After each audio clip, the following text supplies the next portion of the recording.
Like an average album cycle, like we look at it as anywhere from like 1 year, maybe 18 months. Like it really just kind of depends on the length, like how many albums you already have out, like what's your follow-up. But really just looking at like that long-term process. So, you know, we start with everything, you know, obviously we got to have the music at the baseline, and then we just start to draw inspiration around, you know, visually what's that going to translate to, what songs on that album are going to be our few singles, you know, what is the tour going to look like to support the album, as well as what is going to be the follow-up to the album. Because I think a lot of bands forget that, you know, okay, we released the album, there's great buzz for maybe a week, and then it just, you know, it fades off. And my kind of biggest pet peeve, I guess, and like what I really tried to implement with any release that we're a part of is having like another 6 months worth of stuff. Like it doesn't necessarily have to be more music, but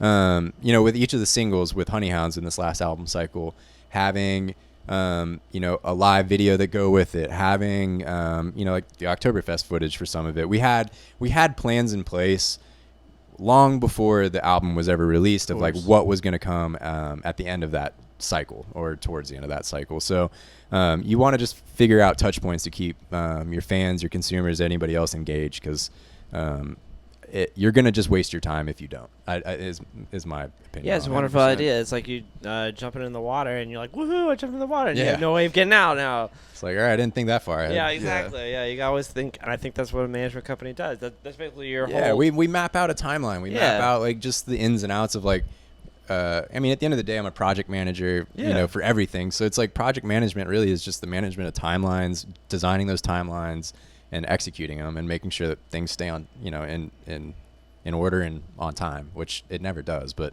you know, being able to at least have the general know about or whereabouts of like where that project is going and, you know, how to adjust if things, you know, don't necessarily meet deadlines and, you know, kind of shift and recreate. Yeah, definitely.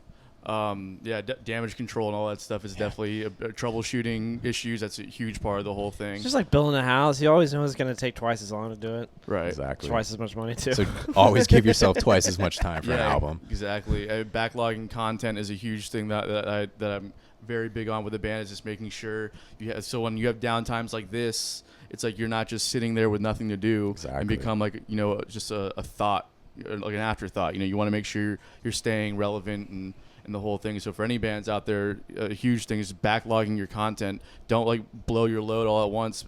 If you have 12 songs written, don't release a 12-song album. Release like a 5-song, 6-song EP and save that the rest of it for your next one. You know, it's like just help yourself out. Yeah. You know what I mean? Because that's all you really what you're doing. Is just that. Usually what I do on dates is I just tell them way too much information. And then I'll be like, this is what I want. And they'll be like, all right, that's real cool.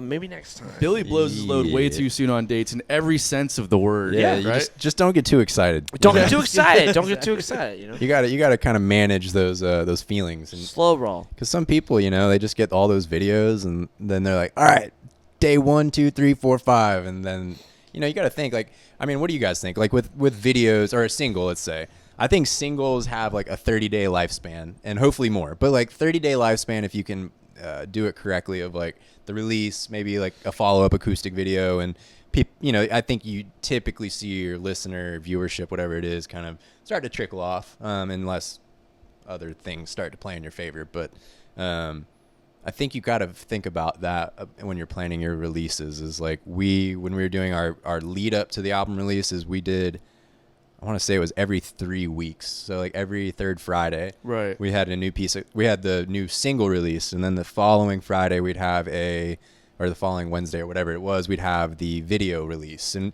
so you're just always touching point, you know? Yeah. And this is after the whole album's done. Yeah, so the album's done.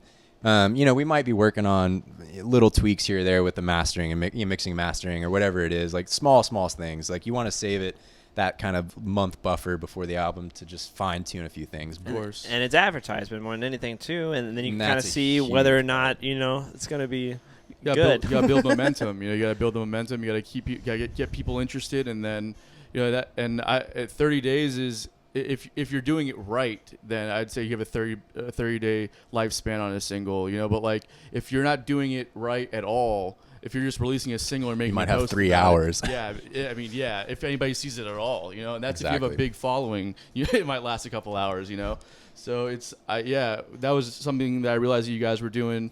You were releasing singles before the releases, and I was okay. That's a really good. I mean, obviously that's what you do, right? But Yeah, you got to gain that. You got to get that excitement somehow.